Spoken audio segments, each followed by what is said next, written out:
Hey guys, it's Scott here from Oh My God Play, and still be unboxing the Ambassador Edition of the new Nintendo 3DS console. So, in order to get this particular version of the console, you'd have to receive an email from Nintendo Europe, whereby upon clicking on the email, it would take you to a special page on the Nintendo Store, and if you were eligible, you'd be able to purchase this particular bundle. Other than that, you won't be able to get it unless you buy it off eBay, so only a few chosen people within Europe are able to get this unit, and here we are. So let's get straight to the unboxing. So to start off with, we've got the new Nintendo 3DS logo and the Ambassador Edition logo printed all the way around the box itself on the actual front spines and back, and then there's also a quick barcode. So there's nothing really flashy about the box, it's just pretty basic, a little bit sleek, and in a sense black and white, although the Ambassador Edition logo is silver. So if we just get this open. Once opened, you'll notice that there's a bit of padding on the inside, as well as all of the content separated out, and unfortunately I've pulled it out upside down. So as you can see, there's nothing extra inside the box. Once you've slid it all out, turning it over, as you can see, we've got all the actual gubbins on the inside. So the Ambassador Edition of the new Nintendo 3DS console comes with its own generic box. We then have the cradle, which is in white for this particular unit, as the console itself is white.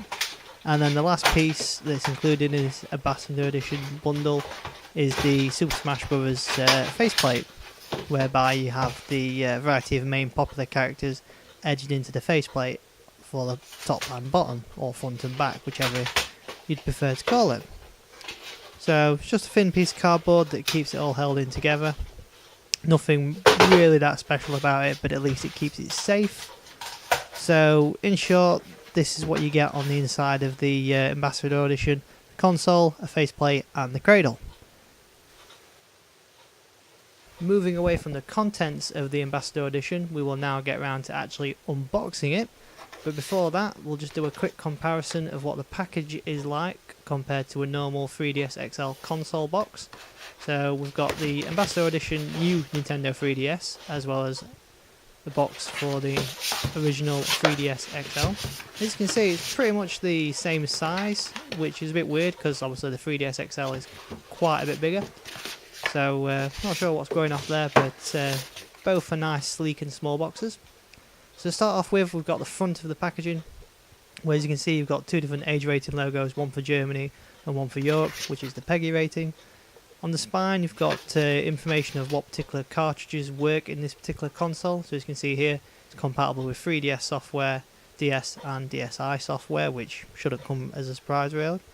And then at the bottom, the barcode has been stickered over. On the back, it gives you a rundown of all of the new features that you can expect from your new 3DS console, such as a super stable 3D option, whereby your 3D effects are more better than what they were previously, the C-Stick and Amiibo support, as well as the option for removable faceplates and putting different faceplates on, all of which will be available to purchase when the console is eventually released. On the spine, we've got or the right hand side of the spine, we've got a list of all the contents that's included, such as the console itself, the cover plates, stylus, 4GB micro SD card, and the instruction manuals.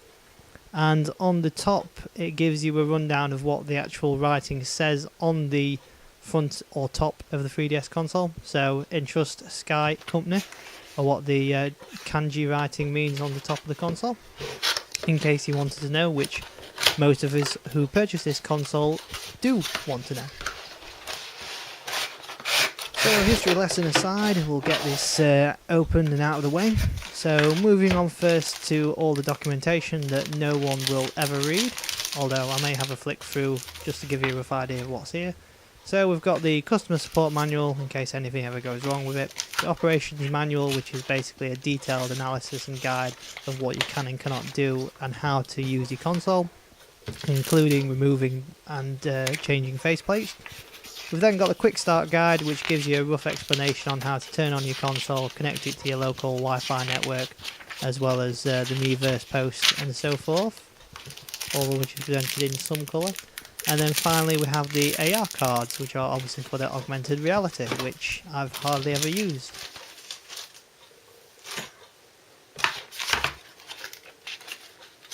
Moving on, we'll get to the main piece of this unboxing, which is of course the console itself. So interestingly enough, the console comes in two pieces. You have the top faceplate coming separately for whatever reason, as you can just see here.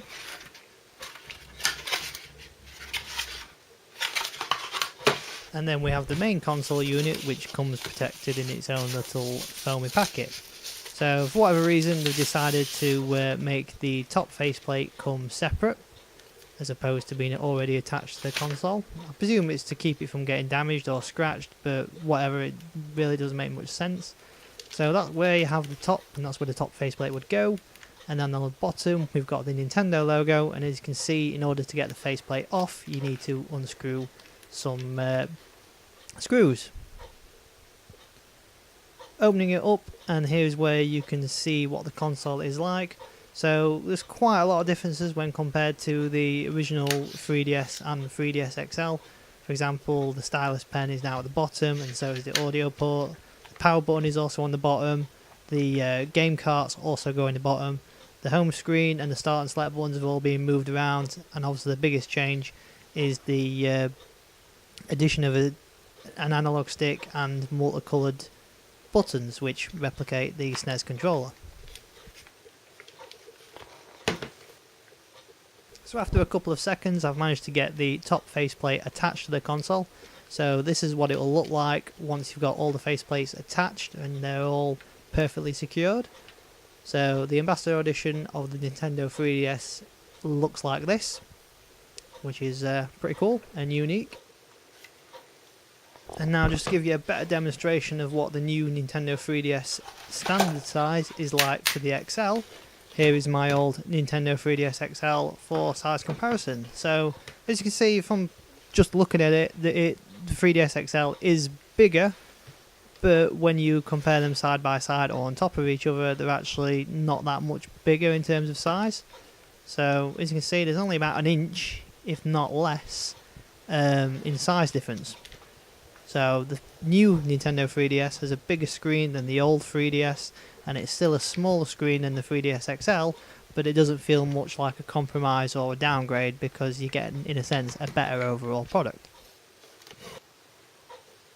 So in short, this is what you can expect from the new Nintendo 3DS Ambassador Edition, which is the new Nintendo 3DS console itself, all the paperwork and the actual faceplate. Now with the actual console itself unboxed, we're now going to take a look at the additional accessories that come bundled with it. So for example, this first one is the charging cradle, whereby you can dock the new Nintendo 3DS console into to charge it like you would an iPhone or an iPad docking station type charger or cradle charger. These will be sold separately, but as a special unique item to the Ambassadors, you get them included, hence the rather large price tag that was with the Ambassador Edition of the console. But disappointingly, you don't get a charger with it, so you will have to use one that you've either purchased separately or one that you've previously used on a DS console, for example. So there's nothing really much to show or say about the Cradle box. It's just a simple box with loads of information, warning signs on each side. Then once you've got it open, it's just a simple piece of plastic with markings telling you where to put the charge cable into. As you can just see, it goes into the bottom just here. And then once you've got the charger cradle placed on the table or wherever you want to place it, you just drop the 3DS console into the top, as so. And if it's plugged in, then it'll shine a light to say that it's charging. So nothing spectacular, but once set up properly, it does look pretty cool. But I think I'll just stick with the actual normal charging process itself. But at least it gets to show off the faceplate that you're currently using to everyone else in the room. And in addition to the cradle itself, you'll also get some documentation that tells you how to use it, which to be fair is quite amusing because it's a simple piece of kit. Now the final piece that came bundled with the Ambassador Edition of the new Nintendo 3DS console is the Super Smash Bros. Faceplate.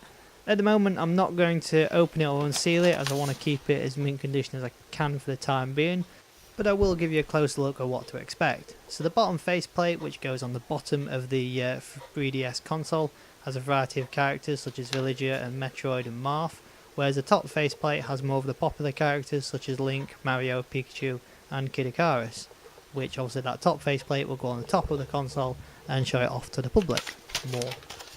On the back, because it's just a plastic packaging, there's nothing really to say, but it does give you a rough idea of how to place it onto your new 3DS console, as well as the consoles that it is compatible with. So that's what you can expect from the Club Nintendo exclusive of the new Nintendo 3DS Ambassador Edition, which is exclusive to Nintendo of Europe.